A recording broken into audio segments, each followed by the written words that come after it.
Greetings, welcome back, Mumford Mustangs. This is Miss Parker, your speech teacher.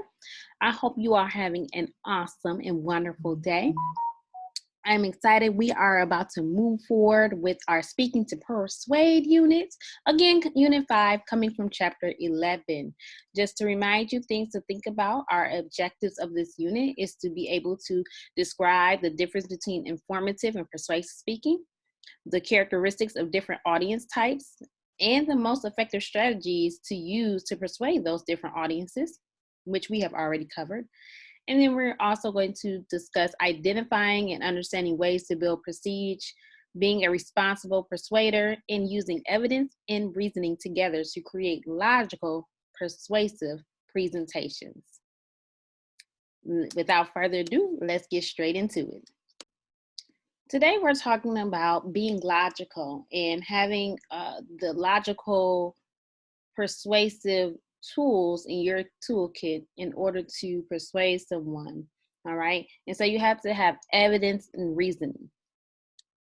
With that being stated, what is evidence and reasoning? Evidence is raw material in which you begin all your bases.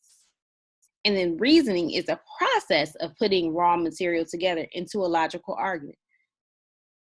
So those who love crime scene type of TV shows, one of my favorite is First 48 and Law and Order SVU, but TVs and movies of the like, they use the evidence to try to process the reasoning or how they were used to determine the crime scene evidence, those who are involved. They think of a motive. They use all those things to come up with a logical argument. All right. So evidence is just what it is, the raw material. And then you use the evidence to begin the process of putting in together a logical argument. There are several types of evidence. You have facts, statistics, testimony, narrative, examples, and comparisons. That's 6 that I just named. The most persuasive evidence you can use generally consists of facts and statistics. So going back to our Aristotle appeals, that's when we're thinking about logos, using logic, using facts, okay? Something that cannot be disputed. Moving forward, once you have chosen your evidence, use the process of reasoning to make sure that evidence flows together logically to produce the conclusion you wish to reach. So make sure that as you think about your evidence and you come up with your arguments, make sure it goes together. It fits so that it's logical for your audience and yourself as well. So does your evidence meet the audience type? Let's think about this, all right? Certain evidence is more acceptable or proper for different types of audiences, just like your messaging when we talked about how you will appeal to the different audience types, right? For a hostile or opposed audience, you have to use a double strategy. You have to soften them up and then bring about different viewpoints and facts and evidence. So that is very key. So let's discuss this.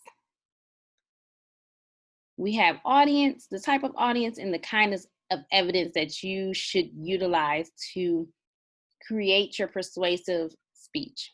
With a positive or sympathetic audience, you should lean more towards using narratives, examples, and comparisons. For your neutral or critical audience, you want to focus on facts and statistics, testimony, and examples. For your disinterested or apathetic audience, all you should focus on is facts and statistics.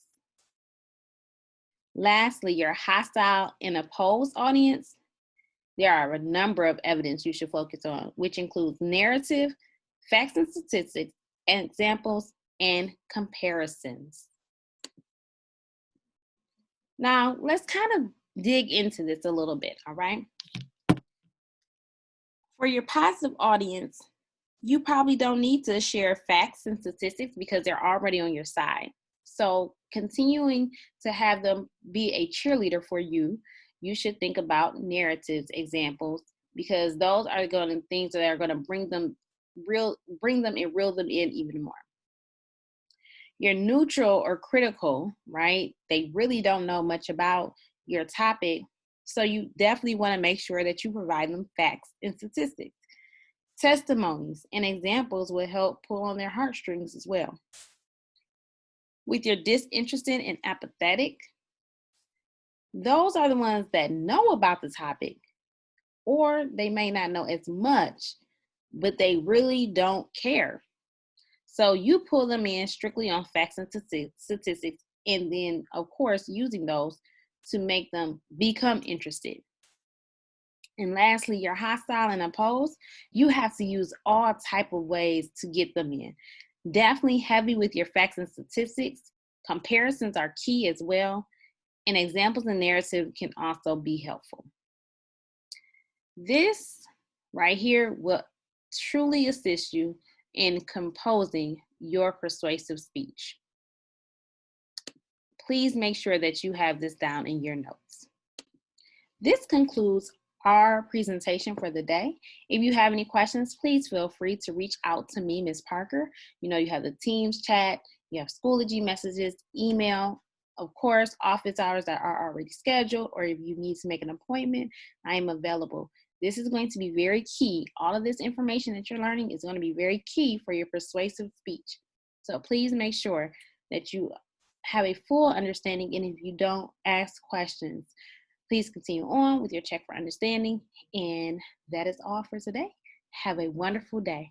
Until next time, thank you so much for your time.